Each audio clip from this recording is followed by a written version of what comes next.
Number 34 Zulu, do you have the airport in sight? I don't have the runway license. I have the beacon, I believe. 34 Zulu, I have the runway in sight. Roger, thank you. That was the last radio call the 72-year-old pilot would make. He was flying with his wife, and they were moments away from landing when he made a heartbreaking mistake. That's why we're going to listen to the audio and talk about what went wrong. I'm Hoover, and welcome to your pilot debrief. Our story begins on October 20th, 2019, when Harvey and Patricia Partridge decided to fly from Columbus, Georgia to Raleigh, North Carolina to visit some friends. Harvey and Patricia got married when they were 20 years old, and they were both 72 years old at the time of the crash. Harvey had a private pilot certificate with single-engine and multi-engine ratings. He also had a valid instrument rating and about 3,000 hours of total flight time. According to his flight instructor and others that knew him, he was a very cautious pilot that knew what he was doing. The aircraft he was flying was a 1989 Piper PA-32 Saratoga, and although the first 2.5 hours of the flight were relatively uneventful, as soon as they checked in with the Raleigh approach controller, all the holes in the Swiss cheese started to line up. Raleigh approach, Saratoga 534 Zulu, 5,000. Number 534 Zulu, Raleigh approach, October 2984. Mike is now current at Raleigh. Can expect the RNAV GPS runway 32. Okay, 34 Zulu. I have Mike, and I was set up for RNAV 5. Is that possible? 340, we got multiple jet inbounds here, and we're down to a single runway. So it would help if you could take 32. If not, we'll try to work in there. Okay, well, I'll set it up for RNAV for 32, 340. The Raleigh airport has two large parallel runways that most of the commercial airliners use when they're operating out of there. Now, Harvey wanted to land on runway 5 right, and unfortunately, runway 5 left was closed, and that meant all of the airliners also had to use runway 5 right. So because there was too much traffic, the controller asked Harvey if he could fly his approach to runway 32. Harvey didn't need to say yes, but after flying for over 2.5 hours, he probably didn't want to delay his landing, and since runway 32 was long enough and it had an instrument approach, he just said yes. Number 534 Zulu, correct Conca.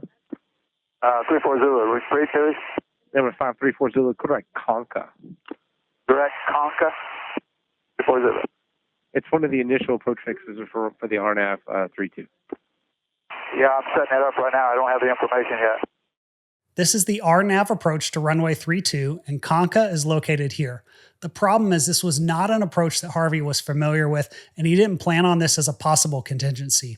Now, I thought he did a good job, though, by letting the controller know that he didn't have the approach information yet. However, one of the things that Harvey could do right now is ask for an initial heading to fly to get pointed in the right direction while he tried to reprogram his GPS. Thankfully, Harvey had plenty of time to get ready because about 14 minutes went by, and then listen to what he did next. If I'm reading this chart correctly, minimum altitude over Nosek is 3,400. Roger, so just 4,000 until Conca, then you can start your descent. 340, Roger. Even though he had time to review the approach, he did a great job by asking the controller to help him verify the altitudes. Now, Harvey might have been using his wife to help him out, but she's not a qualified pilot, so there was nothing wrong with expanding the team and using the resources he had available. The important thing to remember is don't be afraid to ask the controller if you're not sure about something. Harvey began flying the approach, and things seemed to be going fine, but about 10 minutes later, he got handed off to the tower controller, and unfortunately, this is where things started to go wrong. Raleigh Tower, Saratoga 534 Zulu on a 32 approach. Saratoga 534 Zulu, Raleigh Tower, runway 32, clear traffic department priority arrival is a RJ. Raleigh approach 34 Zulu. I need to climb my GPS. My approach just shut off. Okay, November 534 Zulu, maintain 3,000. 34 Zulu. Can you tell me what my heading is? 236? Your current heading does appear to be on a 230 heading. Just maintain 3,000 for now. 34 Zulu, 3,000. For some reason, Harvey's GPS approach shut off and the aircraft started turning towards the southwest. And my guess is that the autopilot was making that turn, because if Harvey was hand flying the aircraft, he most likely would have just continued straight ahead. This is why it's so important to understand that you always need to monitor what the autopilot is doing. And if it's not doing what it's supposed to, then don't be afraid to turn it off and hand fly the aircraft. This was actually a very dangerous situation because there are two big problems that we haven't talked about yet. First, the weather at Raleigh was broken clouds at 1,000 feet, and that means Harvey was flying this approach in the weather, so he didn't have any visual reference to the horizon and he had to rely on his instruments. Anytime you have a rapid change to the pitch, power, and heading of the aircraft while you're in the weather like Harvey did, it can be very disorienting, especially if you don't know why it's happening. Now, that's why I thought Harvey did a great job of keeping the aircraft under control, and then he used the controller to verify his heading. The second big problem for Harvey is that it's quickly getting dark outside. Sunset was at 18:31 local time, and it was 18:52 when Harvey started having problems with his GPS and the autopilot. If it weren't for those problems, Harvey most likely would have landed right at the end of civil twilight. Instead, now he's going to find himself flying at night, in the weather, and probably without an autopilot. This is not a fun situation to be in, especially at an unfamiliar airfield after you've been flying for 2.5 hours.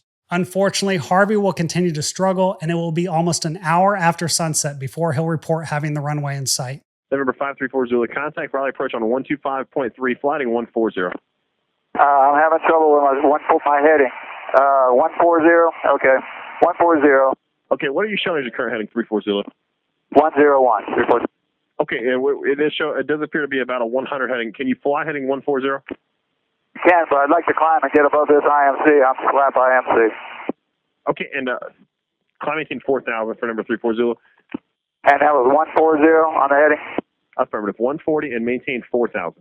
This is where I thought Harvey made another great decision, because one of the best things you can do to reduce some of your workload is just get out of the weather. Now, you might not always have that option, so something else you could do is just tell the controller that you need more time and ask for extended radar vectors. Harvey continued to struggle, but he was doing the right thing by flying the aircraft first and using the controller to help him out so he can reconcile what he's seeing on his instruments. He's still trying to get above the weather, and I want you to listen very carefully to what the controller does next. 534 Zulu, Raleigh approach.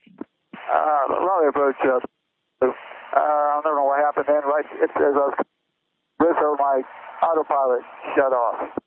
34 Zulu, no problem. Looks like you're direct to NOSIC at this time. Is that correct? 322. And let me figure out what's going on here. Number 34 Zulu, Roger, and just fly heading of 050. 050 for now. And we'll get you let you get settled and set up, and then we'll bring you back in, okay? 340, Roger. 340, I'm showing you about 400 feet high. I just want to maintain 4,000. 340, 4,000. Hopefully you noticed that the controller's tone and pace of talking on the radio changed. You can sense the stress of the situation when Harvey is saying that he needs to figure out what's wrong. That's why I thought the controller did a great job of recognizing this, and he's basically trying to reassure Harvey and explain that he's got time. He doesn't make a big deal about Harvey being off altitude, he just tells him to descend when able.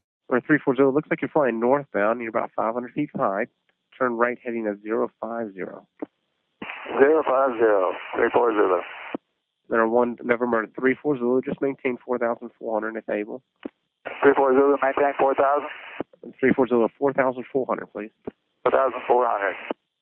And what was the heading you gave me? 340 50 heading, please.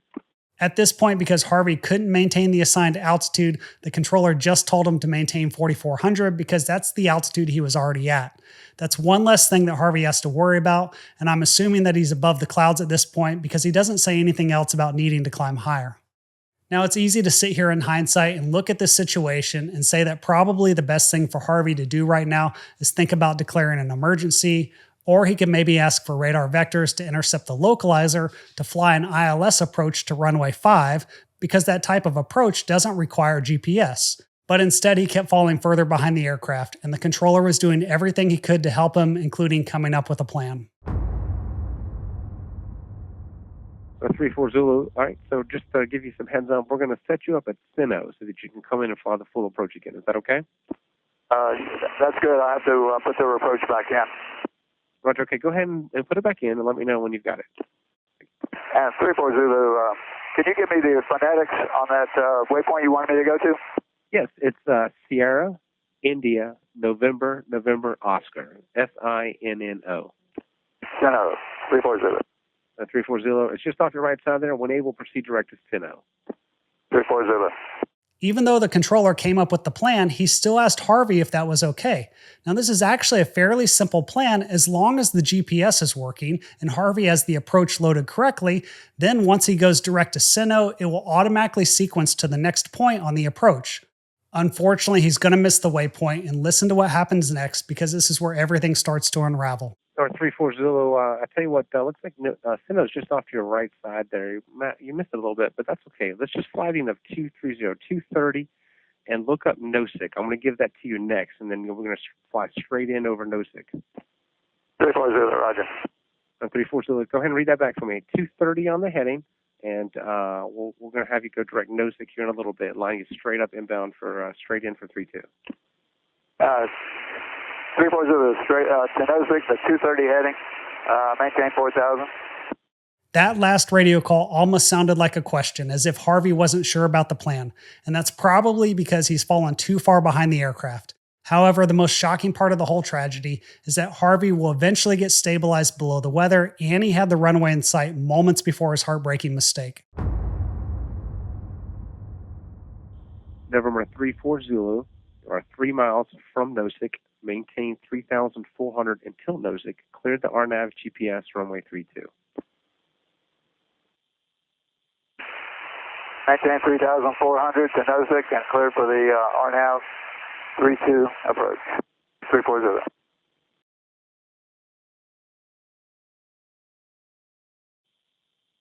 right, 340, are you okay? It looks like you're a little bit off to the right. Yeah, I'm turning back to it. What is the ceiling? How high is the ceiling? 340, the last ATIS was saying broken at 1,000. I'll see if I can get you a pyro. Based on the radar data, Harvey was at 3,400 feet when he was at NOSIC. Even though that was the correct altitude, this is where everything really started to quickly fall apart. According to the investigation, the reason Harvey had so much trouble navigating in the weather and flying the approach is because even though he had an instrument rating, it had been almost a year since he had flown an instrument approach or since he had flown at night. This means he did not meet the recency requirements to fly at night or in the weather, and he should have declared an emergency and told the controller that he wasn't current and he needed help to land safely. The truth is that there was most likely nothing wrong with the GPS, and the problem was simply Harvey's lack of experience using the avionics to fly an approach in instrument conditions. However, this was not the reason why he crashed, because remember from the beginning of this video that Harvey will eventually have the runway in sight, and that means he got below the weather, and that's what makes his fatal mistake so heartbreaking. 340, I just broke out. Or 340, Roger, you got the runway in sight? 534 Zulu, you cleared visual approach runway 32. He's got it in sight. I'm looking for the runway. A lot of lights here. 340, low altitude alert, maintain 2,000, please, 2,000. 2,000, 340. 340, the airport's 12 o'clock and 900 miles. Do you have it in sight? I believe I do. I think I see the beacon. 340, Roger. Okay, if you got the runway, you are cleared visual approach runway 32. Harvey just said he got below the weather, and the NTSB didn't do this analysis, but based on the timestamps of his radio calls and the radar data, when he got below the weather, he was just on the west side of Raleigh at an altitude of about 2,000 feet MSL. This is too low, and he's still descending. That's why the controller got the low altitude alert. Harvey isn't supposed to go below 2,400 feet until the final approach fix, and that's still a few miles in front of him. Unfortunately, this is also the part where I think the controller doesn't help him out, because right before the low altitude alert, he cleared Harvey for the visual approach, even though Harvey never said he had the airport or the runway in sight. Harvey said he could see the beacon, which is a light on the airport tower, but pay close attention to what happens in the final moments of the flight as Harvey struggles to find the airport. I'm going to let this play all the way to the end, and then we'll talk about what really happened that the NTSB didn't talk about in their final report. How am I doing on altitude? I'm 1,400. 340, your altitude, it's fine. If you have the airport in sight, if you have 32 in sight, you can do a visual approach. You clear for a visual approach runway 32. The only thing I see is the beacon. Okay, 340, we're going to turn the lights up to see if you can see the runway. Or 340, do you have the airport in sight? I don't have the runway lights in sight. I have the beacon, I believe. 340, the lights are up bright on 32. Do you let me know if you get it in sight? 340, I think it's coming in now.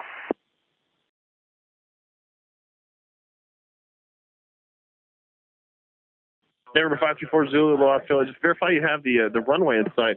So we're showing the altimeter 2988, and we're showing you at 1,000 feet. 340, I have the runway in sight. Roger, thank you. That was the last radio call that Harvey made, and a few seconds later, he crashed into some pine trees, and he and his wife died upon impact. By the time Harvey got to the final approach fix, he was at 1,400 feet, which was 1,000 feet below the altitude that he was supposed to be at, and he kept descending. The one thing that was a huge factor in this tragedy that the NTSB didn't talk about is that Harvey fell victim to something called the black hole illusion.